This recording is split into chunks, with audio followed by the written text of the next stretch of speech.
Good morning, everybody. Good morning. Good morning. Welcome to Dublin. Welcome to the Industry and Standards event. My name is Robert Biden. I'm part of the global office. And my responsibility is to work with a team of amazing people around solutions and innovation. And this event is incredible. By the end of today, it will be the largest Industry and Standards event attendance ever. So that's that.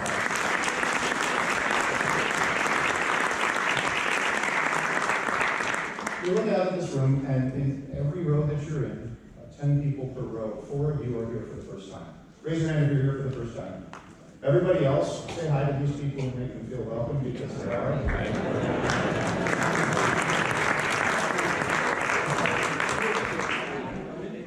And one other thing. This is one of the coolest things that I love about GS1. It's one of the most international places in the world. It's an amazing place for collaboration, of course. But the number of countries that attend these events continues to grow. And again, one more record, 37 countries this year are represented in this room, which is unbelievable. So, as I said, my team's role is solutions and innovation, and that's a new thing as a role in a team for GS1. What we set out to do is to try to look a little bit further ahead and figure out, with the work of the community and everybody in this room, what our relevance is as GS1 and the system of standards to new technologies, new business challenges, and the things that are changing around us. And things are changing a whole lot faster today than they were back when we started creating the system of standards. 45 years we've been a place for collaboration. 45 years we've come together, often with different opinions, and we walked into a room like this, not sure we walk out with alignment. Sometimes not walking out with alignment, but then we have another meeting. And eventually we find consensus. Eventually we figure it all out. We figure it all out in a way that makes the system stronger, helps companies to reduce costs, helps business processes to be more efficient. Here's a little bit about what we think the future's holding. At the core of every consumer interaction is data, which is multiplying massively worldwide. Companies are struggling to know what to do with it all. This is where GS1 standards come in.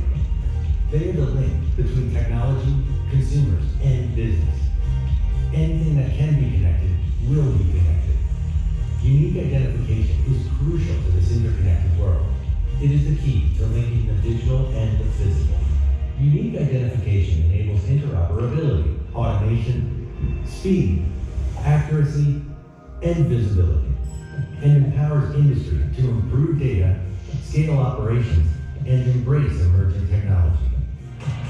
The identification of everything makes anything possible. Are you ready? All right, and with that, I have a great honor to introduce the CEO of GS1 Ireland, our host country, Mike Byrne.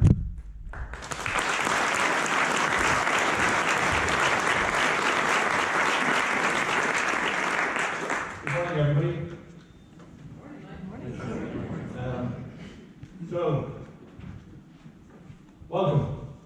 Welcome to Dublin on behalf of the GS1 Ireland team. I my colleagues. I'd like to welcome you to Dublin, welcome you to Ireland. And in the traditional Irish greeting, we'd like to wish you all a Céim Míle Fáilte, which is 100,000 welcomes. It resonates with the number of agenda items we have this week. A welcome for every agenda item. But no, we're delighted to have you here. It's a great city, a great country. Make sure you get some time to visit some of the sites and take in some of the joys of Dublin and the rest of the country. I'd also like to note and welcome on behalf of our co-sponsors, Matrix IT, SteriTrack and P-Tools, two wonderful companies who are doing great work. Make sure you take time to visit Tom Skinner and his team and Larry Donnelly and his team to see what they're doing. It's really incredible. At GS1 Ireland, our philosophy is very much based around that our values are embedded in our standards. Now, what does that mean? That means we listen very carefully to what our members want, and we develop tools and solutions to meet their needs. So we develop a core competency around member centricity, as in putting the member right at the heart of everything that we do, and it's very important for our work. So rather than talk about GS1 Ireland, I think it's important that I would talk a little bit about our membership in Ireland, because like every other MO, the work that we do reflects our members. So first of all, our members are they operate at a local, regional and global level. At the heart of it is their commitment towards the EU and the free movement of goods, services and people. As you can see from the stats that are on the chart there, the commitment from Irish business and Irish citizens to the EU is very strong. That's been a key driver and enabler of growth in the Irish economy. So looking at our strengths and looking at that economy, our membership of which, okay, we're a small country, we've 3,500 members, that's 7,000 license holders. So we've seen significant growth in the number of licenses over the last number of years. It's very much driven by the pillars that you see there, in very much an export-driven economy, based on our education and skills. By OECD standards, we've the highest level of university qualified graduates at OECD for a country of our size. Very much based around stable salary and wages, where our members recruit their staff from, and also very solid and pro-competitive tax base. So looking at our exports then, Ireland is very much an export-driven economy, and you're going to hear from one of our members, Michael Carey, later on about his personal experience and the experience of his company, which is an export-driven company.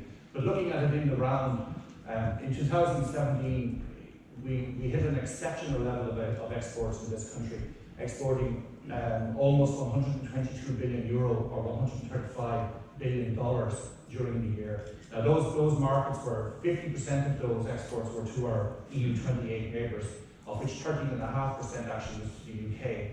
About 1/3 went to North America and about 10% to Asian markets. So the spread is quite broad. But the key point about it is what are we doing? What value do we create for our members through our ambition? And that's something we constantly look at as an organisation in GS1 Ireland, and I think it's something that we should be looking at as part of GS1 Global. And I'm delighted to say that a lot of the areas where value can be created, such as in the area of IoT, consumer IoT, such as in the area of traceability standards, such as also the work that's being done in helping the regulatory community, which is a key driver for the use of GS1 standards, to support the threat of illegal trade in fighting illegal trade in tobacco. All of those areas create huge value for our members. So it's work that we need to do. So the challenge is the ambition that we're setting for ourselves as an organisation aligned to the value that we can create? Because there is significant value that we can create for our members if our ambition is strong enough. Now, from the agenda for the week, you can see we cover a lot. There's a lot to be covered. So on behalf of GS1 Ireland, we wish all of the delegates present, and Robert has identified the numbers, it's fantastic. We wish everybody well with their work, and we hope that they do create value through their ambition during the week. So just for myself, thank you again on behalf of everybody at GS1 Ireland. Have a great week in Dublin. Do use the scanning app if you get a chance to look at some of the places to visit during the week. And we wish you all a wonderful week and a very productive week. Thank you very much.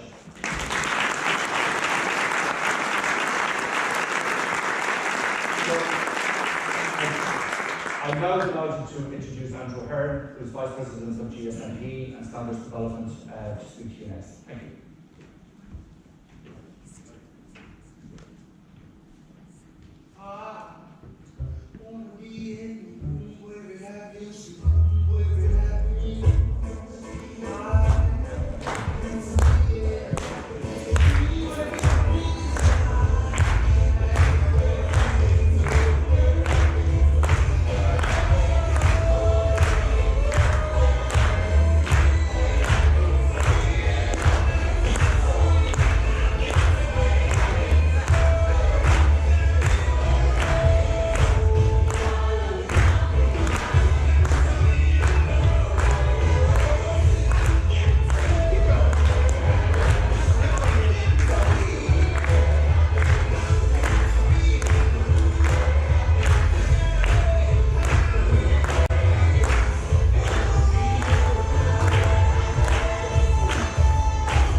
Vice President of GS1 Standards Development, and I want to talk a little bit about the song you just heard.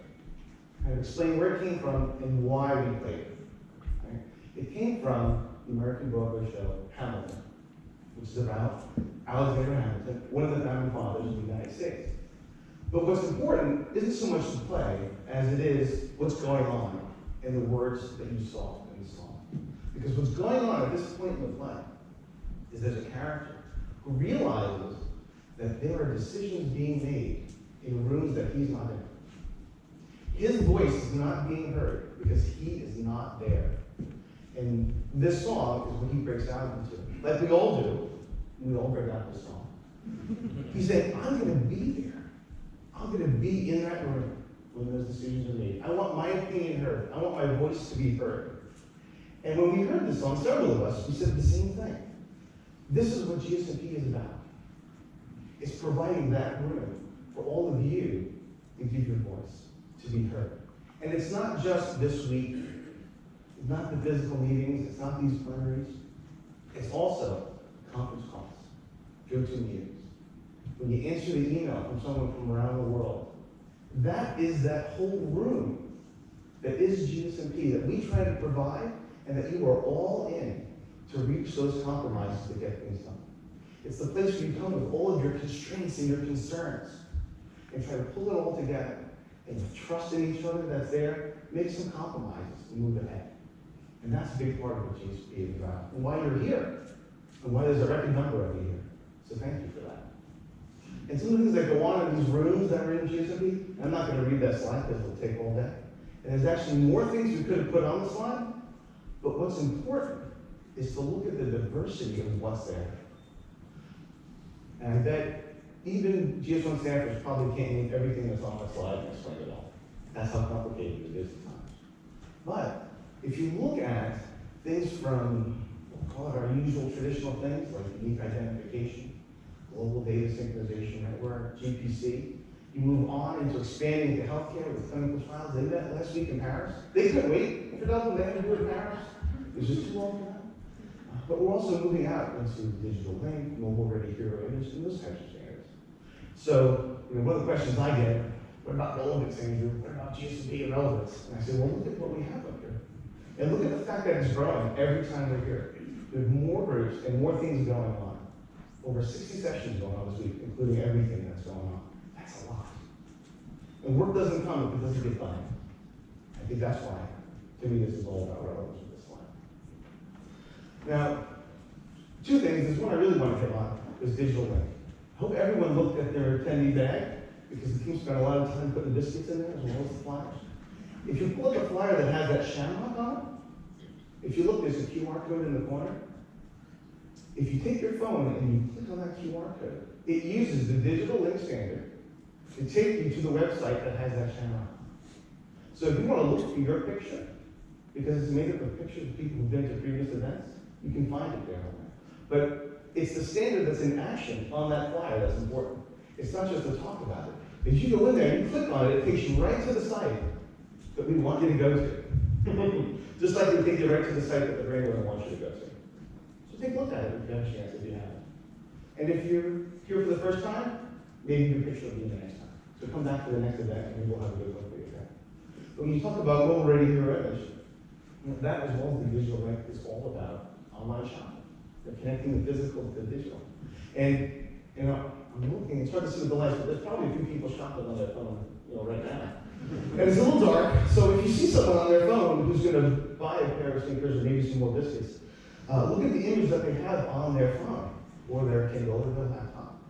Is it clear? Is it concise? Does the information really match what you need? Because I don't know about you, but I have 2 boys at home. When they order something online, if it isn't what gets delivered, it's a problem. It's a problem for them. It's a problem for my wife. It's a problem for me when I get the text message while I'm at work that the kids are unhappy and I need to go to the store and buy the thing that they need probably yesterday. And then I mail it back.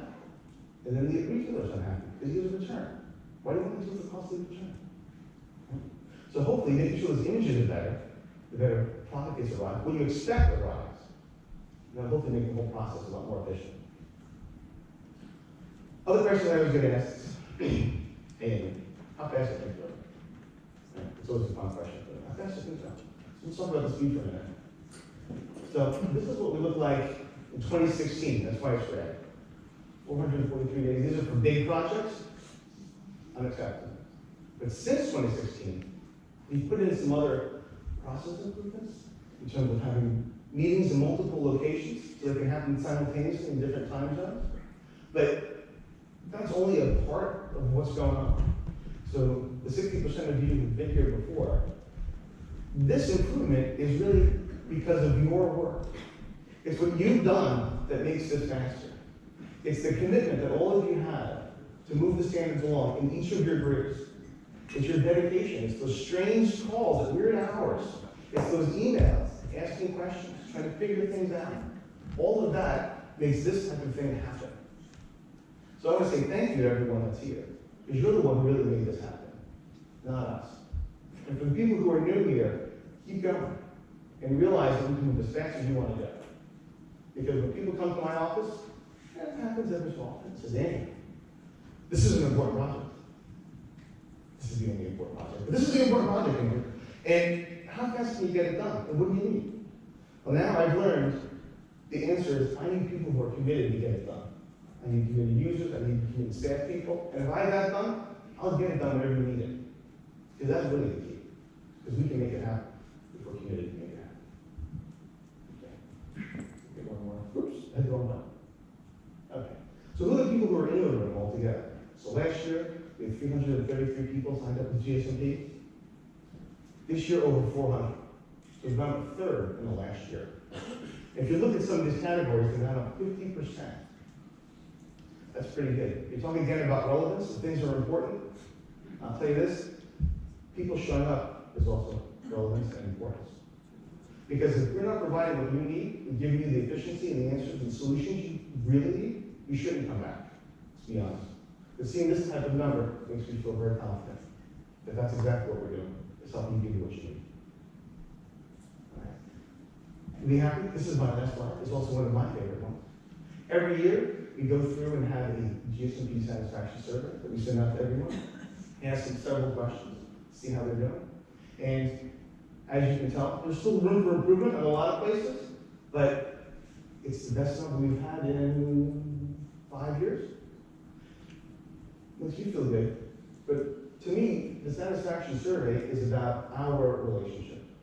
So everyone who's in a work group, who's in a meeting, who's on those conference calls, it's that relationship, and it's not only with me and with your facilitator, but it's with everyone in the room, right? Because it's a team that gets it going.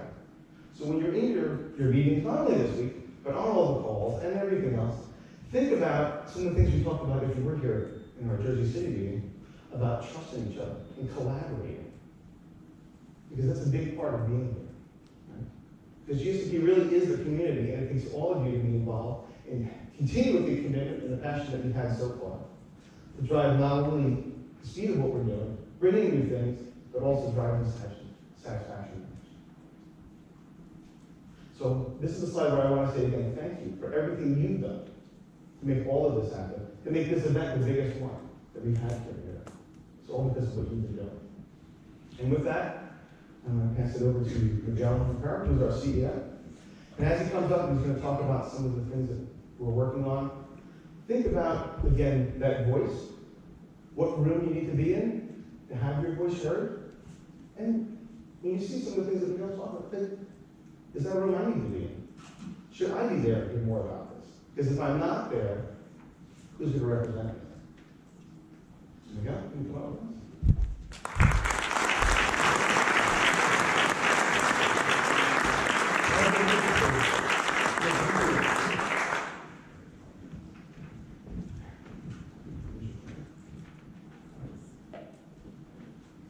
Good morning to everybody. And I will start saying thank you very much, Mike, to you and your organization for this excellent industry and standard event. And the next thanks is to Andrew and his team, because the changes that they have made in the last years in GSMP are really amazing. The most important thing is the consistency in growth and in participation from all the communities. And this is really, really great. And thank you very much to all of you, to many faces that I have seen for quite a number of years, and for all of you who are completely new, because what is going to happen with our standard development process is that we will need to grow more and more, because things are happening and they will require your support. So before I go through one key topic that I would like to mention, is just this is a reminder of the priorities that we have globally at GS1. So we play in the sectors. These are the major sectors where we play: healthcare, retail and marketplaces, T&L, technical industries. In terms of standards, we have talked about the digital link, hero images, and clinical trial processes. In terms of services, identification and verification, data quality, and GLIDE in the area of financial services. In terms of solutions, traceability, sustainability, anti-counterfeiting, and fighting illicit trade.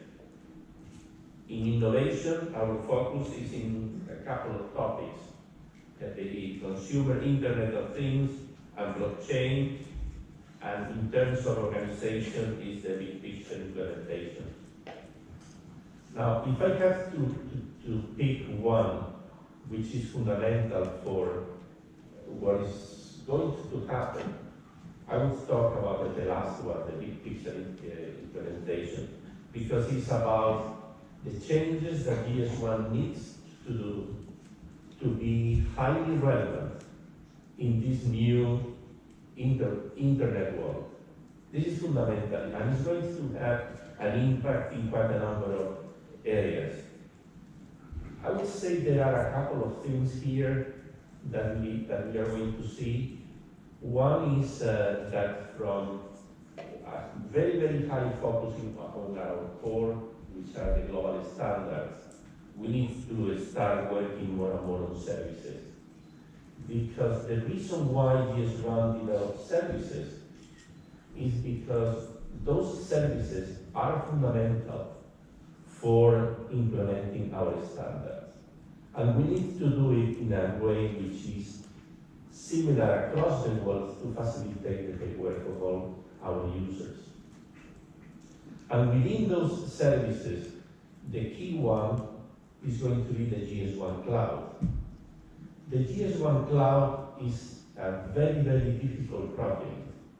It is a very difficult project because it's the first real global project that we are undertaking in the internet world, and is changing many of the ways that we have been operating in GS1. And I'll explain you in more detail why it's so fundamental for the rest of the organization, for the users, and for all the people meeting here in this sentence.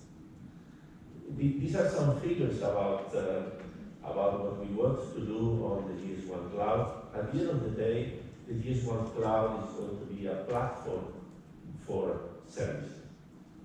We are going to store all the products, and we are going to store quite a number of our keys.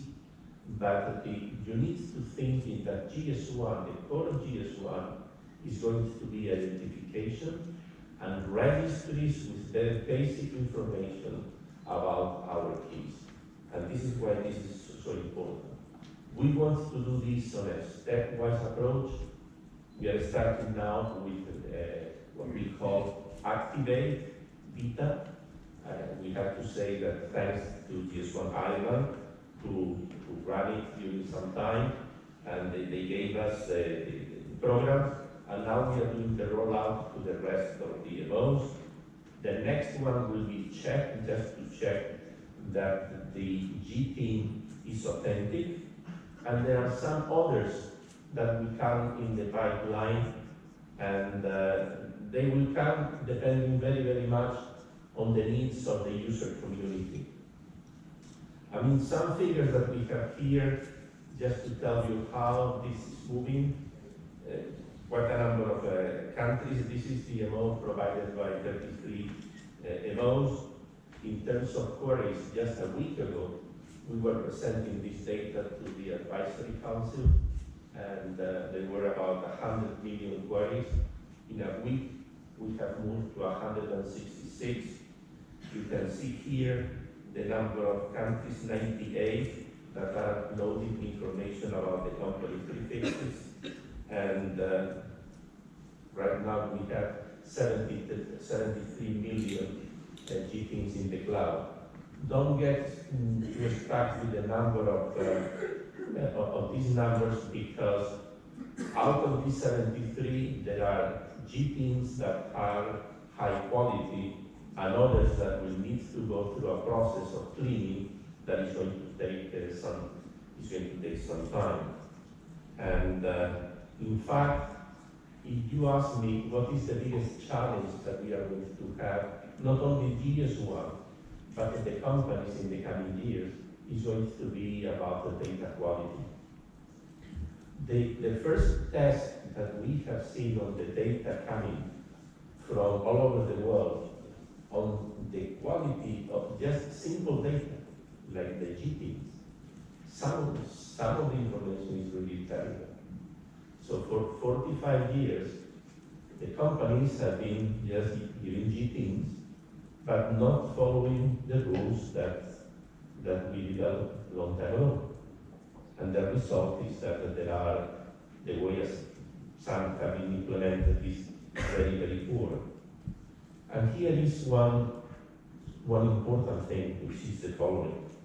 I don't know how many of you are aware of the pilot test that the Consumer Goods Forum is doing with companies and with GS1. How many of you are aware of the 5 pilots done by the Consumer Goods Forum? Okay, not so many. Well, the Consumer Goods Forum, which is a brother organization, is running 5 pilots. We are involved in 4 out of the 5 pilots, working very, very hard. And the bottom line of these pilots is the following, is that if we are successful, there is the intention of the majority of the retailers, to demand GTINs for any product that goes in their portfolio. This is the summary of the test. There are other things that they are testing, but just think for a second. This means that any product that goes in small marketplace or in a big company, big retailer, will need to have a GT. This is not happening today. In some figures that we manage, there are 100 million, 150 million articles with GTs. And we are talking about billions of articles that are in the shelf or in the virtual shelf. Imagine that all those articles will need to have a GT. This would be amazing for GS1, because it's not the number of GTs, it's the number of industries that would need support from GS1. And those industries is not just giving them the GT, it's helping them to develop probably new standards, new attributes. And who is going to do that? It's you. So this is why this project is so fundamental and so difficult, because the data needs to be high quality data. If this is not the case, it's not going to work. So this is why I say that the biggest challenge that we are going to have, not only us, but the companies, is simply about data quality. And what I have seen for the first time is that the CEOs of the big corporations are conscious that this is fundamental. Data quality is going to be the theme in the coming years, and we will be at the heart of that. Now, this is going to be our biggest challenge. I have no doubt about this, and we will need to change many of the things that we do, the way as we operate, our focus on identification, the way as we are going to give new GTs to activate. All of this will change, and all of this will be in the cloud. It will be the reference, the global reference for product listing and for product checking. This is why it's so important. And difficult, and as I always close, I say the only way as I see that we are going to be successful is because the passion that this organization has when we develop something. So the passion of GS1 will be the critical piece that will make that nothing is impossible when we do it with the heart as GS1. Thank you very much. And now I, as entrepreneur, executive chairman of the company of food, a specialist food investment company, and chairman of East Coast Bakehouse. He's going to talk to us about the importance of the standards in the food industry. Michael?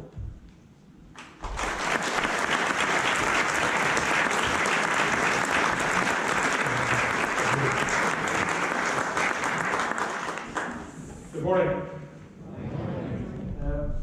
I've been asked to come along and talk about our business in the context of standards and what we're trying to achieve and the standards we're sort of setting for ourselves as a new business. East Coast Bakehouse is a startup food business, a business which has been around as a concept for about 4 years and has been trading for about 2 years. I'm not standing here claiming that East Coast Bakehouse is a great success. I'm here to share a story of the start of the journey that we are on, and I'm happy to be completely open and honest about some of the issues that we've been faced with in attempting to establish this company. There's very little that I think we have to hide in talking about the business, and I'm more than happy to be really as open as I can be. And if you have any questions at the end of this session, I'm more than happy to answer them.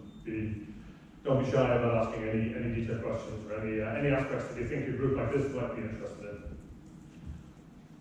The topics I'll cover over the next 30 minutes or so include a bit of background about our business, about myself and our business, the story of establishing East Coast Bakehouse, and I've tried to identify 8 lessons that we have learned along this journey that might be of interest to you in your organization, in your own careers, or in your own business. And then we'll take the Q&A. My career has been in the food and drink industry for the past 35 years, 36 years. It's been split into two halves. In the first half, I worked for multinational food companies, these brands which are showing on the screen. Starting out in the junior marketing role, working my way up to a marketing director's position in a few companies, and then ultimately into general management as managing director of Evian and Volvic, the French bottled water business, as managing director for the UK, based in London. Then as managing director of Fox's Biscuits in the north of England, and then finally as managing director of Kellogg's for the UK and Ireland, Central Europe and Africa. That was a very significant business, a business turning over about €1 billion. It was making net profits of about 200 million, made up of some really outstanding people, very high quality, very professional, very impressive leaders in that organisation. That career path looks very smooth, clearly, as every career path is. It clearly wasn't. It's very easy to put it on a slide like this, but there were lots of hiccups, lots of setbacks along the way. But none quite as dramatic as my experience at Kellogg's. The Kellogg organisation has a very strong culture, a very strong set of processes and ways of doing things. And I was recruited into that role, a relatively senior role within the Kellogg group, from outside the organisation. And it's something that Kellogg's don't do very often, and it's probably something that Kellogg's probably haven't done since. It was a complete and utter disaster. And after about 7 months, the Kellogg team realised that it made a terrible mistake, and I realised that I made a terrible mistake in accepting the role, and I was fired. So my exit from Kellogg's was very dramatic. But it's a great organisation, and I had their breakfast series this morning. I think they're great brands, and as I say, honestly, there are great people working there. But I just didn't fit. It didn't work. And thankfully, they have very strong processes, including a process of how to get rid of senior executives that aren't working out. And they're incredibly generous, and they paid me a very large sum of money, a year's salary, if I agreed never to work for them again. My first piece of advice to the people in this room today is that if you ever get fired by anyone in your career, get fired by Kellogg's. That gave me an opportunity to move on to the second half of a career and to pursue an ambition, a goal that I've had for many, many years, and that was to own my own business. And the second half of my career since 2001, actually that firing event in Kellogg's, I realised this morning as I walked in, happened this week in 2001. It actually happened, the decision was made on 9/11/2001, which is today's anniversary of that horrible event in the US. But after that very dramatic experience in my career, where my ego had been growing, I just thought I was great, I thought I could do anything, and then suddenly I was told, actually, no, you can't. You can't do this job in part. With that blow to an ego, I had a sense that I was unemployable. I was employed, but I was unemployable in the sector. And it gave me the opportunity to set up a business. And it's sometimes that transition from working in a large organisation, working in a multinational career, is making that transition into entrepreneurship, making that leap into entrepreneurship is very difficult. In my case, it was made very easy. No choice. I was literally pushed over the cliff. And it's very easy to jump off a cliff if you're pushed. Jumping into entrepreneurship is a big transition. And we set up, myself and my wife, Alison, set up a business called Shona Foods. We had just had our first daughter, Shona, 17 years ago now. And without too much creativity, we created a business called Shona Foods. We used it as a platform to seek out opportunities in the food and drink sector. And we got lucky. We found that Nestle were selling some of their businesses, and in January 2002, we started the process to acquire one of Nestle's businesses here in Ireland, the makers of some brands like Fruit Fields, jams and marmalades, chef sauces, and some confectionery brands that were local Irish brands within the Nestle portfolio. It was a business turning over about €25 million. It was losing €2.5 million per year, and we bought the business.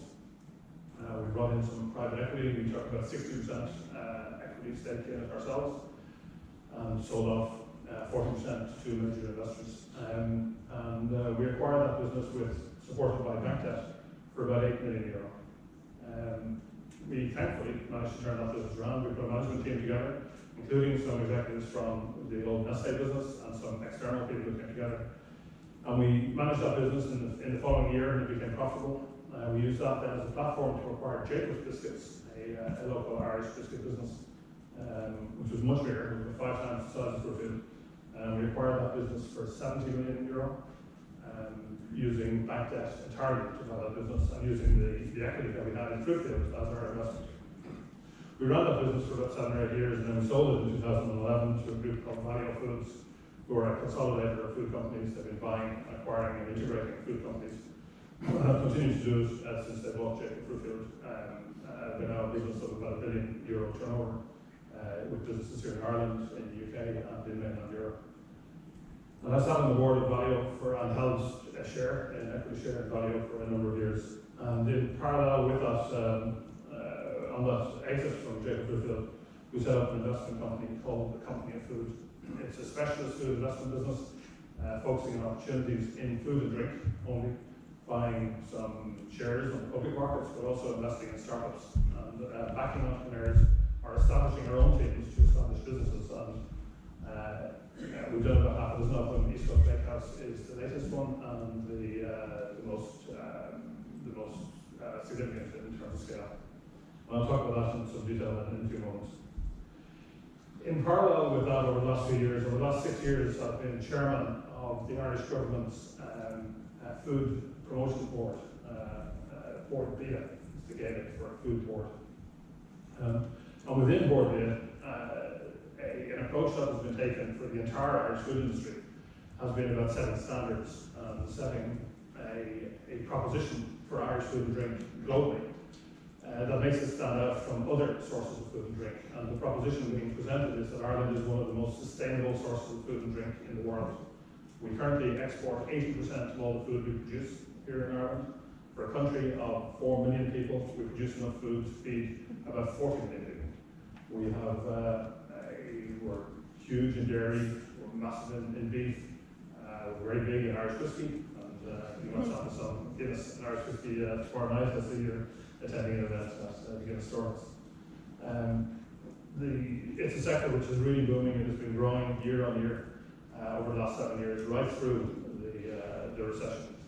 And Orange and Green is a branding of that proposition that Ireland is one of the most sustainable sources of food and drink in the world. It's a proposition, not just a branding and not just a logo, but it is underpinned by facts and data. Every farm in Ireland is footprinted for carbon footprinted and water footprinted. Every food company that exports out of Ireland has committed itself to improving its claims of sustainability and is measuring its progress on claims of sustainability to allow Ireland to stand out and say, honestly, Irish food and drink is one of the most sustainable sources of food and drink in the world, and we can prove it. And this program is unique. I don't think any country in the world is doing anything like this. And it's based on data and based on standards. And it's within that context that we established East Coast Bakehouse. East Coast Bakehouse is an unusual startup.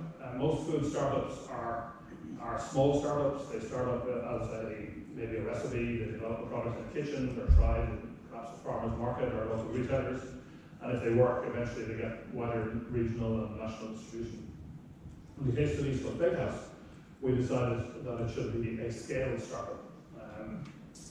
We should start at scale. We should build a facility, build a brand, and the phrase "build it and they will come" was in our mind.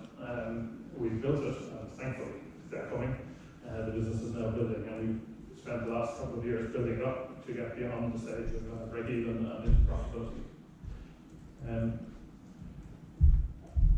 The East Coast Bakehouse is part of a vision for a larger group. We want to establish a group of companies, and East Coast Bakehouse is one step in that road.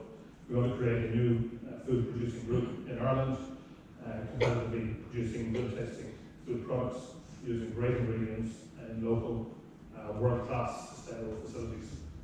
So the intention is to do this across a number of product platforms and prove that it works for East Coast Bakehouse. The steps we will go through, the first step we're on currently is establishing East Coast Bakehouse as a profitable and sustainable biscuit and cookie manufacturing business. I think you may have received some samples. If you haven't, I think they're being offered over coffee as well. The second step is to invest further in this business and increase the capability of this business to produce a wider range of products and more capabilities. I'll share some numbers with you a little later. And then the final step is to use this as a platform to acquire other food businesses and create a larger group of subsubstance. We had a number of elements to this project that we had to pull together to get it off the ground, including the human capital, the financial capital, and the physical capital of the business. On the human capital side, we decided to reform a management team that had been running Jacob Fruitfield. So this was effectively the senior management team from Jacob Fruitfield, covering finance, operations, sales, commercial, exports, and marketing. We came back together to establish the business, and then we've expanded the business with the addition of a new managing director, a supply chain director, and a finance director. And this continues to evolve and continues to grow, and it's really important that a business like ours continues to expand beyond its starting point in terms of capabilities. In terms of funding and the financial capital, we raised and spent €20 million to establish this business. Initially, the target was 16 million, and we've had to extend it. The funding has come from equity, both our own equity and third-party investors who sold 30% of the business from the plans for about €3.5 million at the outset before the project started, as seed capital in effect. We got bank debt from one of the local banks here, Ulster Bank. That was a painful process, but thankfully one that turned out okay. And we've got very significant support from the Irish government through Enterprise Ireland, the state board that supports local enterprise. So in total, about €20 million has been invested. We did have a long cash burn planned. We expected to be losing money in the first couple of years. As it turns out, we lost more money than we expected, and we've had to plug in more money. So there's probably an additional 3 or 4 million within that 20 million has gone in beyond what was planned to get to a point where the runway was long enough to allow the plane to take off and to allow the volumes to get up to a certain stage. And I suppose that's been a lesson for us. There's probably a reason why many food companies start off very small and grow, and it's financially an easier thing to do and an easier exercise to fund a project where it's starting small and growing. But starting large, building and hoping that up is an expensive business, and there's a pain period when the cash is burning to break even. We then had to find a physical location. So we found this premises, which is very attractive. It was a derelict building, about 20 minutes north of Dublin Airport in an area called Drogheda. It's about 50,000 square feet premises. It was a former industrial building. Didn't look great when we saw it first. We started investing in bringing it up to standards that it needs to be for a high-class food manufacturing facility. We stood up a time-lapse camera that showed the equipment which we inspect. We sourced machinery, baking machinery, chocolate rolling machinery, packing machinery, and all the various conveyors which you see being installed here in the plant over probably a 6 or 8 week period. And that has created about 7.5 or 8 million euros spent on the shiny bits that are going in there, the machinery. And that has created a plant which we believe is the largest single individual biscuit production line in Europe, now moving on to 2 shifts. It was on 1 shift, and it's moving on to 2 shifts next one. We employ 45 people. We'll have 60 people there at the end of October. So a full standard, food standard business. We've been receiving accreditations, we've been setting global standards, and we've been winning awards. It has the BRC AA accreditation. We're very active members of GS1 in Ireland. Our commercial director, Tara Monaghan, is on the board of the local organisation here in Ireland. We've been winning some awards on taste. Just last week we won the Food and Drink Business Award for Confectionery Company of the Year here in Ireland. And those awards are important, those standards are important for us as we try to build our credibility as a new business, as a startup business in dealing with our customers. Everything we do is focused on this mantra of making clever biscuits. And we're very focused on our food, which sounds very obvious for a food company, but it's extraordinary how few food companies actually focus on the food and focus on the quality of their ingredients and the quality of what they're offering the consumers in terms of taste and textures. And our intention is to use the very best ingredients, and we'll put it down a very efficient, highly invested, highly capitalized production line that allows us to manufacture really efficiently and still be competitive, still be mainstream, despite the fact that we're using better ingredients than our competitors. Our commercial strategy has been to build up our business across 3 streams: a brand, East Coast Bakehouse as a consumer brand, retail private label, and contract manufacturing. Contract manufacturing is where we produce for other owners of biscuit brands or food brands who want to make products, who want to provide products that we can make for them.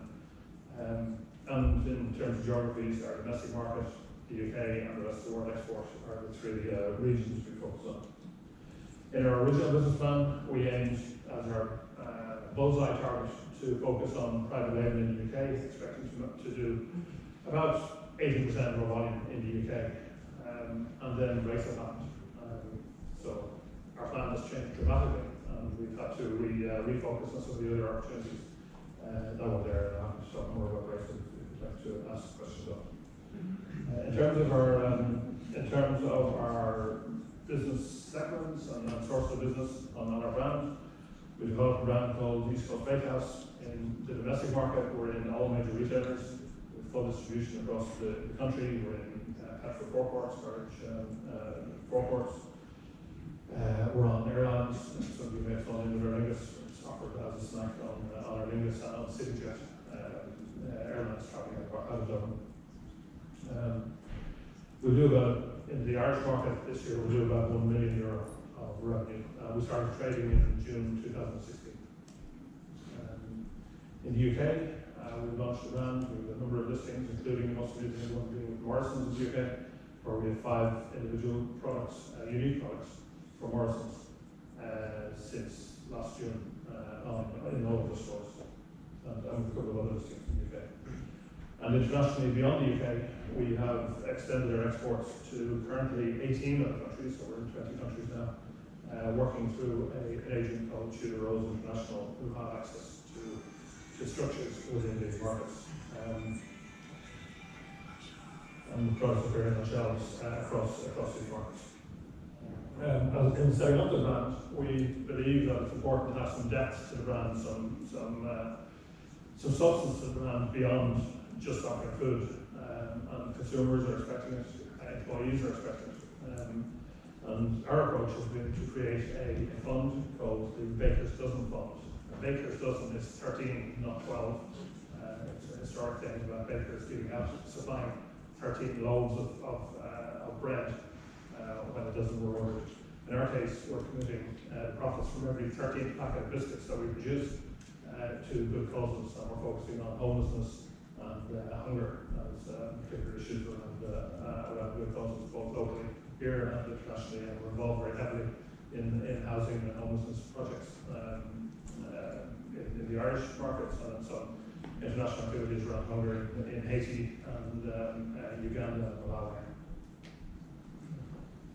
In private label, we're currently supplying a number of major retailers. I'm going to huge detail. This is one area where there is some restriction, I can say.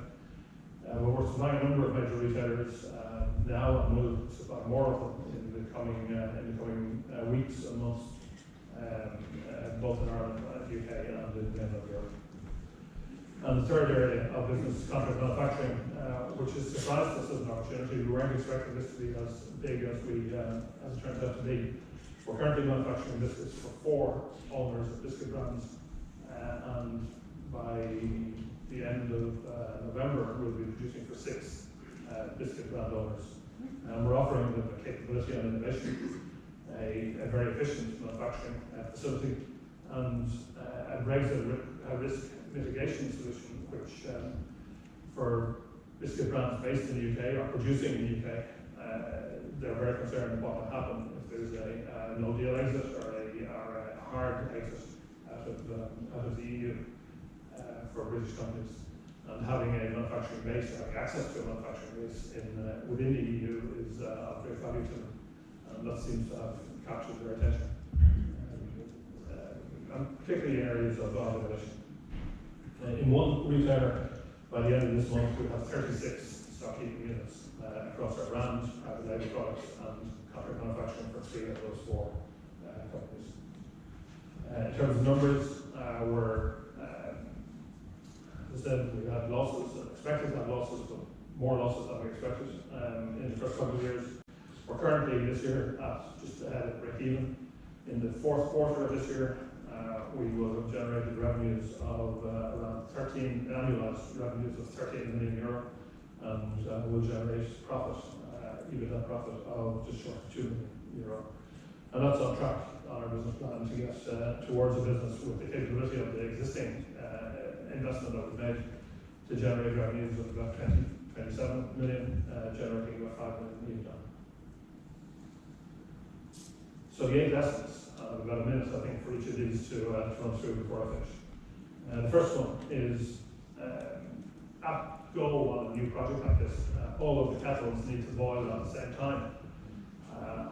It's probably the hardest, the most difficult hurdle to cross for a startup project. So we had to get all the funding in place at the same time as we could identify a building, at the same time as we could build a team. No one of those elements could happen on their own. And when we got to conclusion on one of them, say having the whole management team in place, we were probably a year before we had all finance.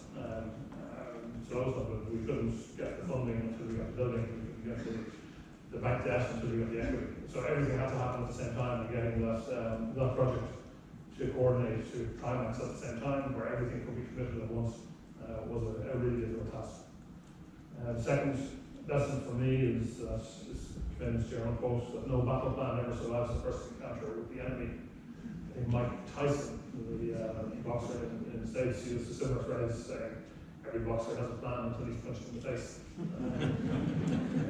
For a new business or for a career, you may have a plan, you may have an objective, you may have a clear road in front of you, a clear path that you want to pursue. But if you face up to reality and you face into your competitors or the real world, or face to the enemy, that plan has to change. And for us, in East Coast Lakehouse, Brexit happened. It actually happened the same month that we started trading, and we have to change. Now, about 40% of our business is contract manufacturing. We're in 20 countries. We're doing much more innovation than we had planned originally. In the Irish domestic market, it's a much bigger, significant opportunity for us to replace some imports from Britain. So we've had to change our plan dramatically. And in my own career, I obviously hadn't planned to be fired by Kellogg's, but thankfully a different plan emerged and changed along the way. Third lesson is that the team matters for a business starting up. I come across a lot, I talk to a lot of entrepreneurs and a lot of people starting businesses. I have never seen a really successful startup business that depends on one individual. It's really not sustainable. Businesses are too complex. And they can start, you have small businesses, you have a small family business with one person driving it, but in reality, for a business of any scale, you need to have a team, and that team needs to have a high adversity quotient of an ability to face up to adversity, a bounce back ability. And if the team has that high level of bounce back ability and can get over those hurdles and get over those problems that will inevitably be faced in the startup, it can carry everybody through the moments when they doubt what they're doing. And in our project, there were moments when I stood back and said, what the hell are we doing? Why are we doing this? This is crazy. We can't make this happen.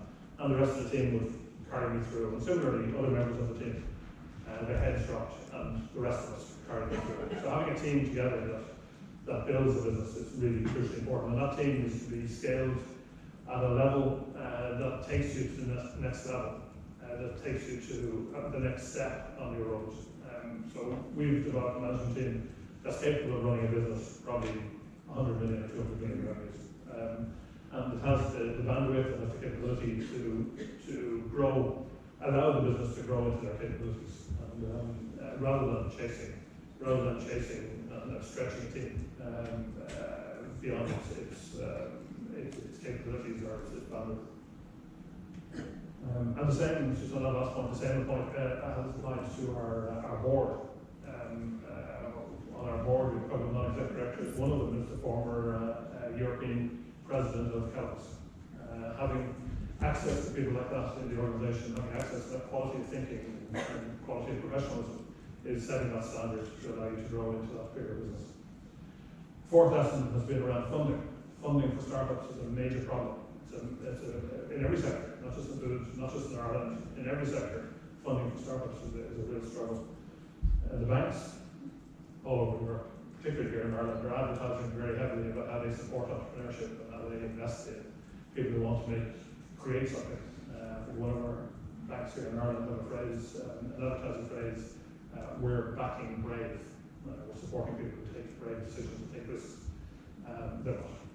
Banks are really struggling to find products that meet the needs of startup companies. And it's not the bank's fault. They've been through a lot of pain. The people who work there have been through a lot of pain. But the products available through banks it really doesn't match the risk profile of a startup. Now that's a huge opportunity. There are loads of opportunities for investors to get involved in startups, for alternative banking structures to get involved in providing products that are suitable for startup businesses. Fifth lesson is reputation is crucial. Standards are crucial. That applies to an entrepreneur or a team. As you build credibility, as you start dealing with customers, you have to have credibility. You have to build your reputation. You have to invest in that reputation. It applies to a brand, and it even applies to a country like Ireland or Green. And sometimes reputation management, public relations is seen to be the fluffy part of business. It's not. It has a real impact on the bottom line of the business. If a business has a strong reputation, if a team has a strong reputation, you can build really substantial businesses. Sixth lesson is watch out for the salami effect. Quality really matters in food. This concept of the salami effect is a visual one. If you think of a salami and you ask consumers how big do you think that is, you see the visual size of it, and you take one slice off and you ask them again, they don't notice any difference. If you take another slice off, they probably don't notice any difference. If you continue to downgrade the quality of your food product, at the first step and the second step, they know no difference. Eventually, the salami is obviously shorter. Eventually, the product being offered is very, very poor. And in food, in consumer foods, there are too many multinational food companies, large food companies, that have re-engineered their products, downgraded their quality, and are expecting consumers to pay for very, very poor nutrition, and very poor quality and taste to achieve their margins and to pass on the margins to the retailers. It gives a massive opportunity for startups to disrupt that by bringing out better products. And it applies to every sector. We're hoping to prove that it will work in food. The seventh lesson is the food industry offers an embarrassment of opportunities. It offers opportunities that the large food companies are showing great growth. Currently in the world, by 2050, given the world population trends, given the changing of eating habits, the world will require 70% more food by 2050 than it currently produces today. Almost needs to double its output as a globe to meet food requirements. The disruption in trends, disruption caused by attitudes to food, disruption around things like non-cow beef and non-cow dairy, so producing products through other methods offers massive opportunities. The food sector has got an endless list of opportunities at every level, both in large multinationals and also for startups.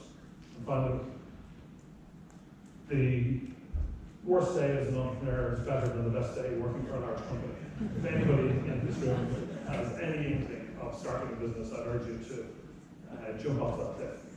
You may need to be pushed, like I was. You might need to get lucky, as we did, I did. But the opportunities, the lifestyle, the benefits, the opportunities to make a bit of an impact, to create something new, is enormous through entrepreneurship. And I'm really passionate about trying to encourage as many people.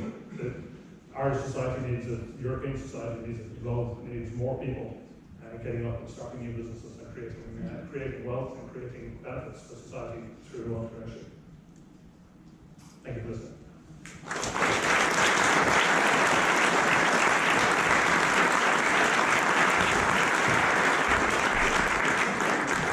Thank you, Michael, for an absolutely fantastic presentation. And just to say, first of all, that GS1 Ireland is delighted to have supported you on your journey. It's an amazing story, wonderful experience, and it's really, really good to listen to our members to see the challenges that they face as they bring product to marketplace. So thank you again, and also thank you for the support we have received directly from your company.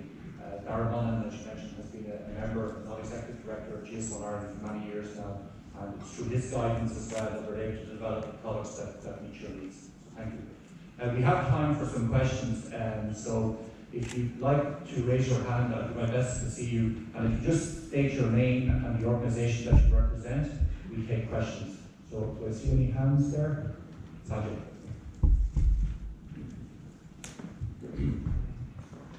Thanks. I think this was a brilliant presentation. Mike, I have a question. So, with all your experience in Kellogg's, pre-Kellogg's, post-Kellogg's, how do you see that standards have truly enabled businesses for you, and through this from an end-to-end ecosystem perspective? How have they enabled? How have they helped? Can you share some insights on that? Yeah, I think having an environment where standards are recognized as being important is really crucial for every business that I work in. Dealing between a supplier and a customer, if there isn't that level of credibility, if there isn't that level of reassurance that you're working at a standard that's right and consistent, you've no chance of being business. And that applies to any of the multinationals and startups. And I think if more entrepreneurial businesses and more startup businesses were to accept the need for those levels of standards from the outset, I think they would increase the chance of success enormously. I have a follow-on question, actually. How is the food industry, so if you were to rate the food industry from a standard perspective, where do you see them from a maturity curve and overall adoption of some of the standards that we have established? So, do you think they're early, late, are they well established? Just some perspective. I think the food sector, again, in general, around the issue of standards, is probably gone over the hump. It's probably got to a stage where it needs to reinvent its standards. I think there is a huge risk for the food industry in not keeping ahead of the requirements. And I think if something goes wrong in the food sector, it's obviously it can have huge health issues, but it can also have massive impacts on a business if it gets anything wrong in terms of standards. And I think it's probably gone to a point where it's perhaps losing sight of that and needs to pull back. Yes, I see a hand down to the left-hand side. My left-hand side, sorry.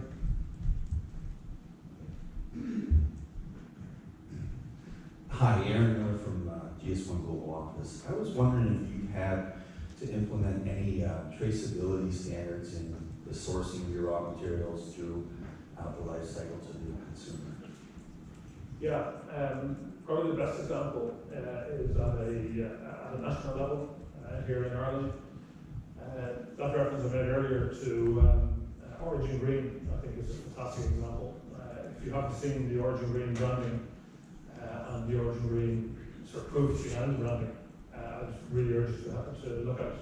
It's a process where effectively it's tracing food right back to the animal, right back to the farm, right back to the source of where the ingredients are coming from.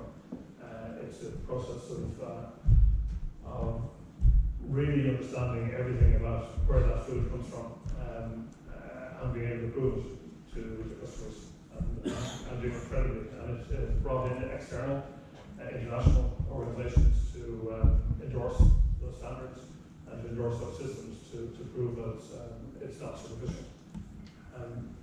In terms of individual businesses, we've been involved in a number of occasions where there's been recall drugs, where there's been a real necessity to get it right, and we didn't always get it right. There's been occasions where the systems weren't quite up to it, but thankfully they were minimal. And in food, that's a huge issue. So that's a health issue if it goes wrong. Okay, one more question at the back. Yes, hi, thank you very much for that very inspiring speech. My name is Juan Carlos Sonia from City I wanted to ask you if, in your experience, if you had like a magic genius lamp and you could get any wish on how to improve with technology, with the pace that we have technology changing, on how to improve the fresh food chain. What would be your wish? What would you like to see technology-wise improving to help your business? I think the quality issue is the one that we're obsessed with, and getting back to the tracking of ingredients and understanding where the ingredients are coming from is crucial, and more support around that would be useful. I think in terms of innovation and going beyond East Coast Bakehouse into other investment opportunities, we're looking at the technology around the creation of foods that are like meat produced without animals, or dairy produced without animals, or alternative sources of ingredients. The technology around that is extraordinary. In Ireland, we've got some really great examples of agri-tech businesses, of monitoring performance of animals, monitoring there's a couple of major international agri-tech businesses out of Ireland that are providing really robust data to the farming community and the meat processing sectors. It's not an area I'm fully involved in, but anything that helps to address that issue that I mentioned about the world requiring more food, anything that's going to, in the bigger picture, anything that's going to help the world produce 70% more food than it currently produces, is the sort of technology that the world needs. Okay, and we're just on to 2.5 minutes left, so as we enter, last question from.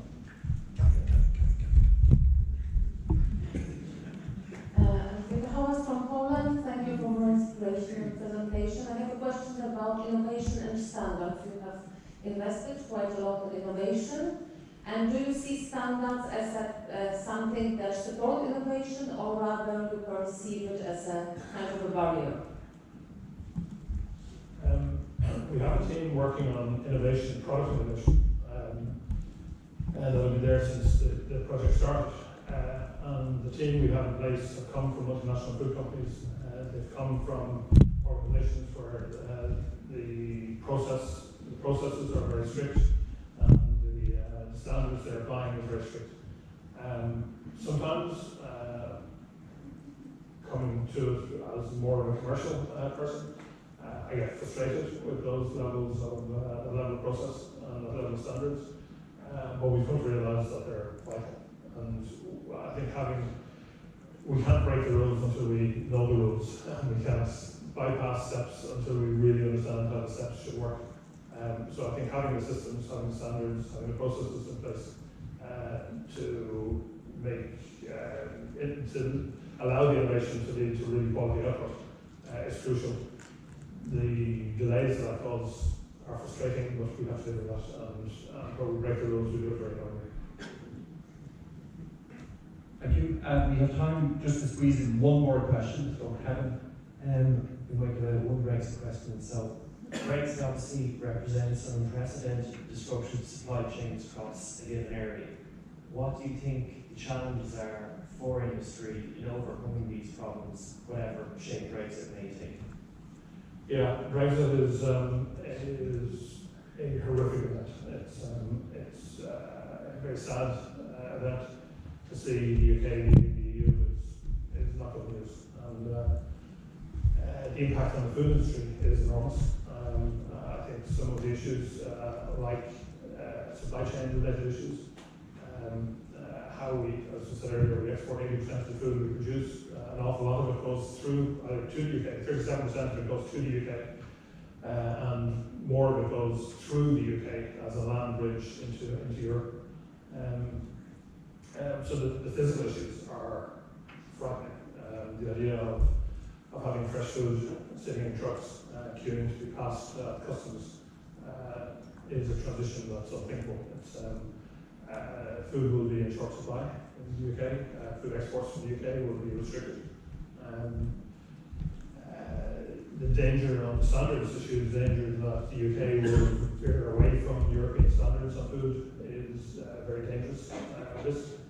I think if they lower standards or change standards and allow exports of products to come, imports of products to come into the UK from third countries that have perhaps lower standards, will have massive implications for the entire European food sector.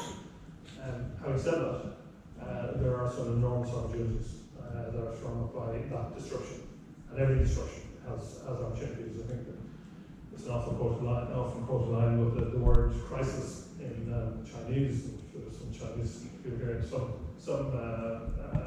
parts of China. At least I could be tested. This could be bullshit that I've been saying for years. And never having spoken to a Chinese group, but the word crisis is made up of two symbols. The first one is danger, and the second one is opportunity. And I think within the Brexit crisis, there are great opportunities, including for Irish companies replacing some of the very significant imports of products from the UK into Ireland, producing here locally. There's €5 million worth of biscuits and cookies imported into Ireland every week. We're now the local option for retailers who want to source locally. In terms of third country exports, we're now trading in 20 odd countries. If Brexit hadn't happened, we wouldn't even have thought about it. We would have said we'll do that eventually, we'll do it in year 3 or 4 or 5. So we've created a stronger business, I think, because of Brexit. And I don't apply to every individual food company. There are great opportunities hidden and very important. But one was that phrase of when your head drops and needing the others to carry you through. And 9/11, 17 years ago today, was probably a day where a lot of people's heads dropped and a lot of people needed other people to carry them through. 17 years ago. But on April 2nd, 2017, 17 months ago, something about the number 17, we lost a member of our family, Ken. And that was a tough time for people, and a lot of people needed others to carry them through. We still do, every day. What we're trying to do with the Ken Traub standards of those, and I think this is the 3rd time we're doing it, is preserve Ken's legacy. We actually are trying to preserve his legacy in one other way as well, more recently, by getting all the tools that Ken developed, all the work that he did, that he made so generously available to the world, and preserve that legacy as well, making those things available to the world. And so I'm proud to announce that we're able to do that as well, to help preserve his legacy. But the Ken Traub Awards are our annual standards awards. And some pretty special people have to get these, meaning they have to be pretty special, because it's something named after Ken. So what are the criteria? It's got to be somebody who's made a significant impact in the development and or adoption of standards. This generous source of knowledge, and the word generous is really important when you see the Hobson's School of One issue. Has promoted the benefits of GS1 standards and participated in multiple groups, and I don't think anyone will wonder if those criteria are true for the 2 people we're allowed to introduce. We're announcing 2 winners as we normally do. This is one person from industry and one NWO representative. And I have the pleasure of introducing the first one. Those of you that know me, I don't write things down normally, but I had to this time get it right, because there's just a lot of things to talk about. So, this person, and I think this is an absolutely universal thing to say, and I'm pretty sure you'll all agree. Anyone that's met her has felt in any conversation you've had, whether it's the first one or the most recent one, like you're quite literally the only person in the world. Full attention, full engagement. It's almost impossible to even break eye contact. It's pretty disheartening. But it's wonderful. Full undivided attention. She gives incredibly generously, but also she can move seamlessly between really technical hard discussions in a place like the architecture group into laughter and discussions about anything on pretty much any subject. It's a wild flexibility. Whether you're at dinner, in an industry working group, on top of that, she loves to dance. She's even in a band. Now it's a corporate band. And I understand they've been on a bit of a hiatus, but she's in a band. And if that wasn't enough, she actually holds a patent. And this is the reason I had to write this stuff down. Because it's a patent on how a Java Bean component can be automatically interpreted by agents in a multi-agent system. That's pretty cool, because I don't even know what it means. That's pretty cool. No idea how all that gets done, but probably through some training, raising two teenage boys down in LA. Now, put all that aside, I think the most important thing to share about this person is, there's a word, you know, we all have words in our local languages that don't translate. They just have a meaning, and you can't translate them. There's one in the Swedish language, and it's really about an ethos, and it's called lagom. And what it means, and what this person exudes every single day, is a clear interest in advancing the good of the many. Fiercely loyal and caring, and always without fail, balance and moderation. Here's some other facts about that person. I'm really proud to introduce Sylvia.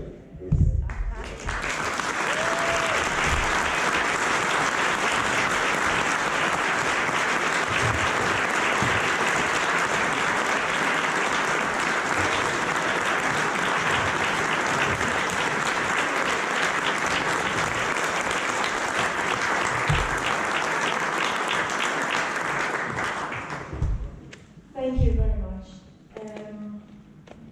Receiving this prize this award is very touching, since I knew Ken Trout and reminds me of him. Brings tears. I was also very touched by the speech. Thank you very much, Robert. I have the luck to work for a company, ICA, a Swedish retailer, that has a long GS1 history. Our former CEO, Roland Fahlin, was part of forming the European GS1 organization, EAM International. He early on saw the necessity for collaboration across borders and across companies in achieving a global, cost-efficient supply chain standard. And we have benefited a lot from this, all of us. And this was back, when he started with this, was back in the 70s. It was to face the IT revolution. Now we are facing a new revolution, or the digital era. So now it's time to prioritize the time to meet together again, as much as is necessary to collaborate on the solution we need to meet the customer-centric automation digitalization era.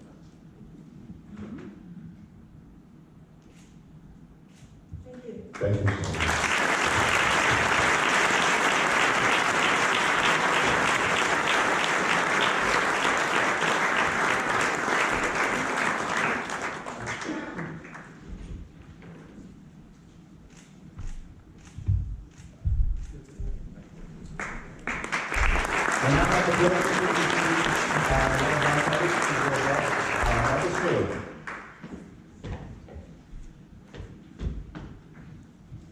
Thank you, Robert, and congratulations, Sylvia.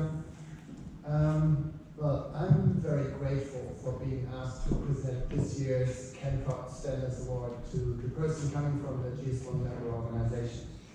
And actually, when I started at GS1, that's about 6 years ago already. That's right.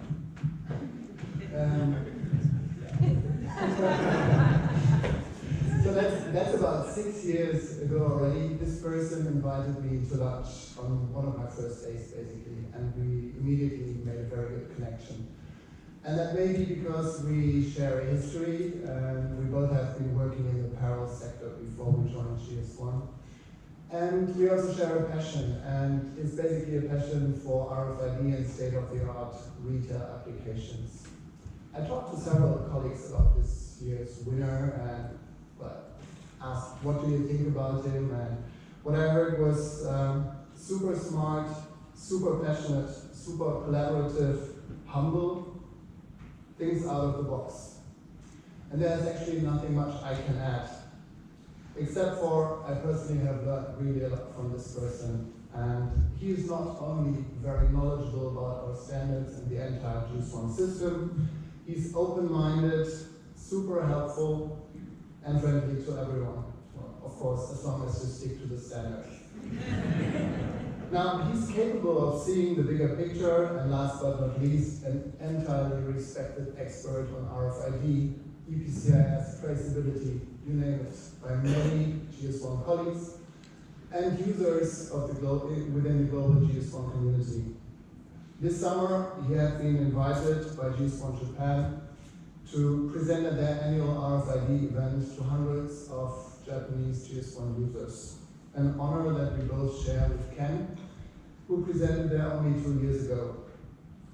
He doesn't look alike, but he's the youngest guy on the architecture group.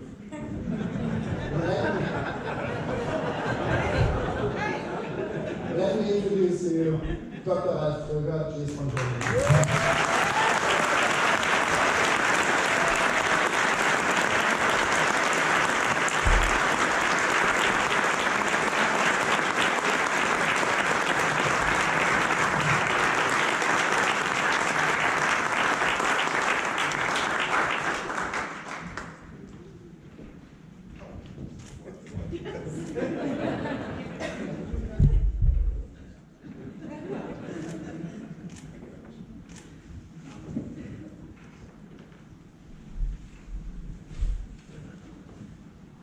Well, a couple of words if I may. All previous winners of this award have my highest respect and appreciation. So are long-serving, senior, well-known personalities in the GS1 community. And even though I was deeply honored when I got the girl's letter, I asked myself, why was I chosen?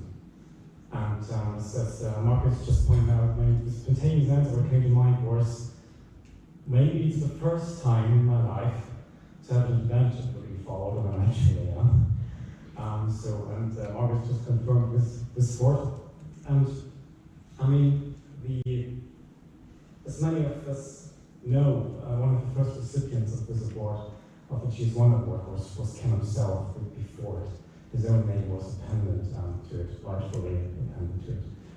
And I even remember when he got this prize. So Miguel gave Lori Peter von Smucker a kiss, turned on the stage and said, okay, Ken, I won't kiss you, which I think Ken was quite comfortable with. But I would like to take the opportunity to share my last personal encounter with him. It was in the course of a joint breakfast with him and Mark Harrison, which I termed blockchain breakfast in the invite. And we had a wonderful conversation which we shared our thoughts in the sense and of course nonsense of sharing of using blockchain technology to share business data. And for the last time, I was fortunate to experience his personality, including his profound knowledge, his way, his ability to simplify in the most complex things, and also his dry humor. And this brought me to the question, if we had today the chance to get Ken and all the previous award winners to the stage, what would they all have in common? I think it's three things. First of all, a willingness to share the knowledge. Second, a strong commitment to GS1. And third, a lot of fun and passion in what we're doing. And this prize I've got today will physically remind me to continue this tradition, and I promise I will. Thank you.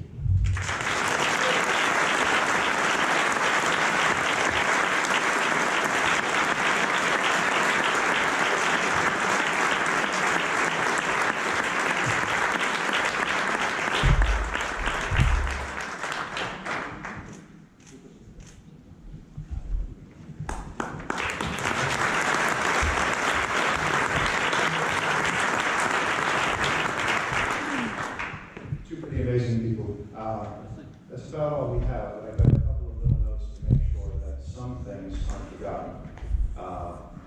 Number one, tomorrow we have another plenary, which is not necessarily familiar in previous events. Don't miss Chris Akabuchi, an Olympic gold medalist, pretty inspiring guy. So please come, it's tomorrow afternoon. One more note, because there's a difference in the app. Anybody interested in that web URI work, that digital link work, and was concerned they weren't going to be able to be in there, that's an open session. It's not an opt-in session, just so you know. And that's just starting soon after this 11. Number three, and this is just from my side, we have a lot of different faces in the audience, and strong representation from CEOs around the GS1 community, but also this incredibly strong dynamic of increased representation of solution providers. Meet new people, hang out, and hopefully more than anything else, have fun. This is in fact a room where it happens, but all the other ones will be the room where it next happens. So thank you all for all the hard work and for being here. That's it.